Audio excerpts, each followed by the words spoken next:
Hey everyone, Laurel here, Minnesota Zone 5A. Happy Thanksgiving. We have a white Thanksgiving this year, as you can see. We got about 3 inches of snow overnight after several hours of rain, so there's a layer of ice under everything, which is super fun. More snow possibly forecast for Saturday. It's officially winter, but it sure is pretty. Sure is pretty out here. This is exactly why I leave everything standing for winter, because look how gorgeous it is with all the snow piled on top over here. I do still have to clean up my concrete pieces. I don't leave those out for winter. This weekend I'll be putting away the rest of my large pots in the shed and in the garage. And my concrete, except for the bench. It's the only thing that stays up. So I think we can just take a look at some things. I love the barberry here. It was really pretty yesterday, of course, because the snow, it was real windy and wet snow, so it just plastered on everything. It was stuck to everything. This barberry, I don't know if you can see in the video here, but it has red berries on it in the snow, very Christmassy looking. This is why I leave the echinacea, all these seed heads, because look, they all have little snow hats on right now. Really cute. Hydrangea blooms I also leave up. Those, if we get a lot of heavy wet snow, those will eventually kind of break off and roll around and turn into mulch, or I'll scoop them up when I do my yard cleanup in the spring. Millennium allium, one of my favorite winter interest plants. Over here, very pretty. Sedum, of course. I do like the snow on the concrete pieces though too. Like, look at that, how cute. And that little, what is that, pine cone? Acorn? Acorn, I think. This is a red sedum. What is it? Night embers, I think. I have one pot out here that I need to take in. It doesn't actually have soil in it. There's an insert pot in there that things were planted in. Look how droopy the hydrangea is. That's the little lime hydrangea. It grew. You can really see how long the stems are, because I cut this all the way back, like to the next junction, and you can really see how long those stems grow just in one season. Really amazing. And this one gets huge blooms. This one's in full sun.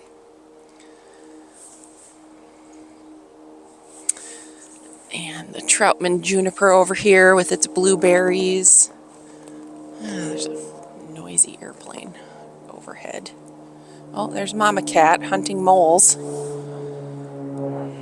Mama.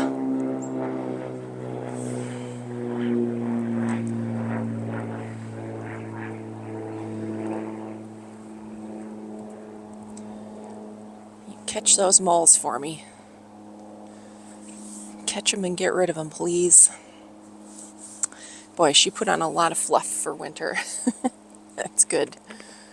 That's good. They need it. They have been using the shelters. Mama and other cats have been using the 2 shelters that I have up. We put up right now. And I got some more styrofoam boxes from work that I will be turning into additional shelters once I'm done with the garden for good for the season. Here's my little mushroom. It's got snow in all the little shroom dents there. This looks kind of funny.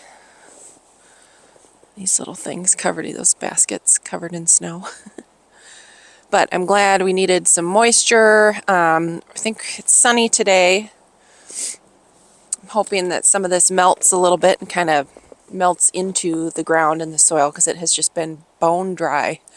So I was glad to get the rain, even though it turned into ice, which stinks, but we needed the rain ahead of the snow to really saturate things. And we might get down to in the teens and single-digit lows coming up this week too. That's the forecast. So skipping right to winter. We had a nice long fall though. Can't complain about that.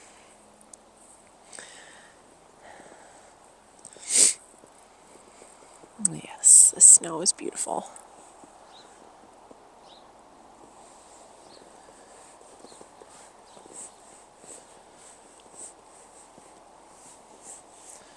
Birds have been enjoying the feeders. I still will need to get the chicken wire or whatever around this tree, but at least I got the wrap on it to protect the trunk. Our furniture stays out for the winter. The patio furniture I just shove aside to make room for snow. We just need, the last 2 years we have been pretty dry. We haven't gotten a ton as our normal amounts of snow. We've been below average. But they're saying, what is it, La Nina this year, we could have a very snowy winter. So I sometimes for the evergreens when they're young, we'll come out and knock the snow off. I don't think North Pole really needs it though. This is a North Pole arb that I just planted this year. The one that I have healed into the raised bed is a North Pole. And then I have a North Pole that's maybe reaching maturity, that's maybe 6 years old. I think that one in the bed over there. And I would come out with a broom and knock the snow off. We did have a couple storms with, go on mama, with over the years, like really heavy snow. If we get a lot, like a large quantity of snow and it's extremely wet and heavy, then I'll come and knock it off the branches, even on these arbs sometimes. These are very old. They've been mature for many years. But I'll come in whatever branches I can reach with a broom. I'll try and knock snow off just so they don't become misshapen. My neighbor does not, and they do seem to bounce back, sometimes slowly. They might spend a summer kind of bent over a little bit, or an arm that's kind of bending, but they seem to do okay, so not too bad. I'm glad I got to see all my concrete pieces in the snow before I got things put away. Boy, I just worked my butt off. It just seems like every year it takes me longer. Probably because I plant more things every year. So yeah, I guess it does take me longer to subsequently clean up all the things. Yeah, the patio furniture, that kind of gets shoved up against.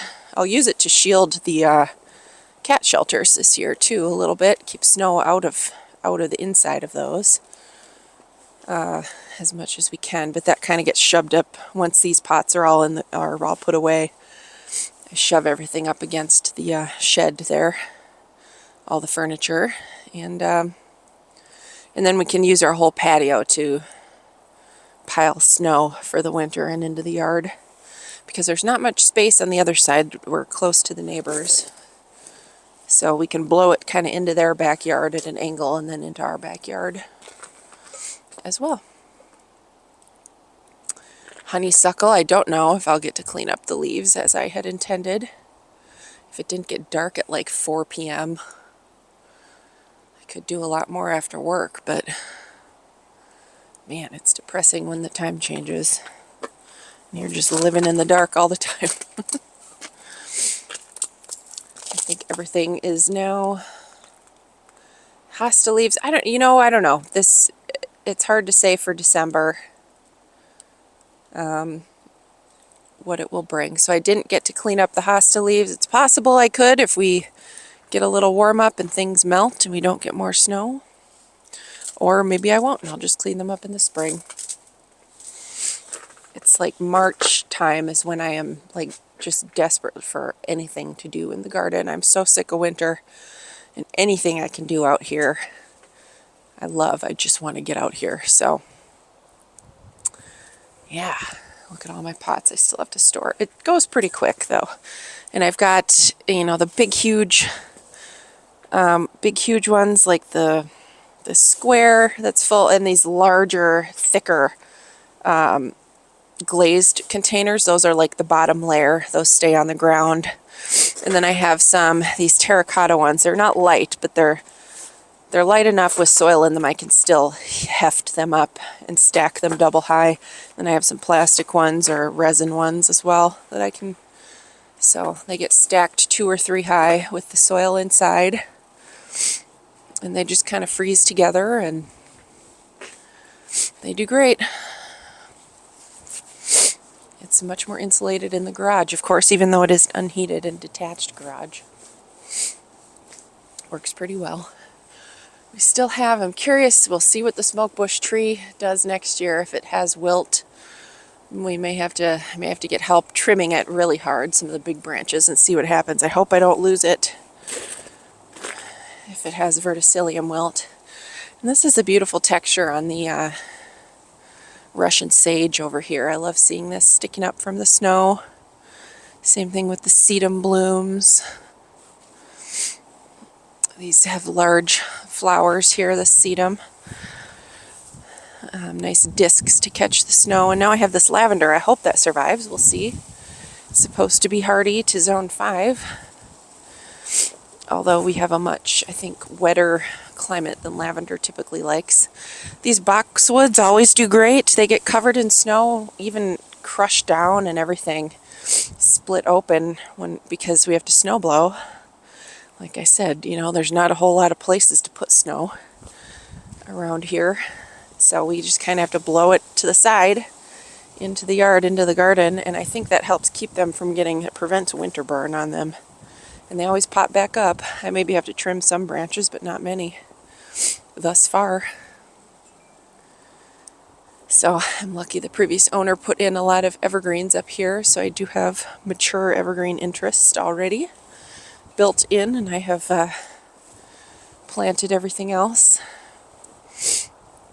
for myself. I also, oh, we did get some snow over here. Good. Sometimes if the wind blows hard, we can get some snow in this area. I see the cats have used the bare soil as a litter box already. I'm thinking now, instead of getting cat scat mats or chicken wire, I might just put down cardboard, because I also don't want whatever seeds, I want to plant a shrub here next year, so I don't want whatever seeds are there to germinate, to self-seed. So if I just put cardboard down and some bricks, that'll both keep the cats off of it and keep seeds from germinating in the spring. So, and it's free and easy.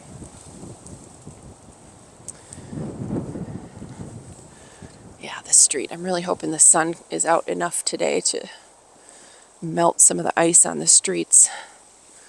Minneapolis and St. Paul are both really bad about salting. I'm like 2 blocks away from the next suburb, and it's slippery right there, icy. They salted right away, so the roads are clear all around us except for Minneapolis and St. Paul. It's just like sheer ice. Even the main roads, they didn't salt. So that's irritating. And I get it when they don't do it if it's going to be warm the next day and it's going to melt, because it is bad for the environment. It's expensive, costly in labor and materials, and it's really, really not environmentally friendly at all. Salt is very bad for things, road salt, but it's, you know, when it's a safety issue, you can't have just sheer sheets of ice on your streets for weeks at a time. Oh, hello, sir. That's the orange male. He's been using the shelters, and he's been around all summer. We really wanted to catch him this summer when we did trap, neuter, release, but he was elusive when we had our appointments and we were trapping. He was nowhere to be found between us and the house down the street that was also trapping. But now here he is. He's very skittish too. He runs away pretty quickly if you get anywhere near him. But he's also been using the shelters. So I'm hoping I can put out 2 more with the styrofoam that some of the other neighborhood cats can use. But anyway, I'll leave you with that. I hope everybody here, at least in North America, who celebrates Thanksgiving, had a good day. This will probably go up after Thanksgiving. If you shop Black Friday, I wish you good luck finding your deals. And yeah, we'll see you next time. Thank you so much for watching.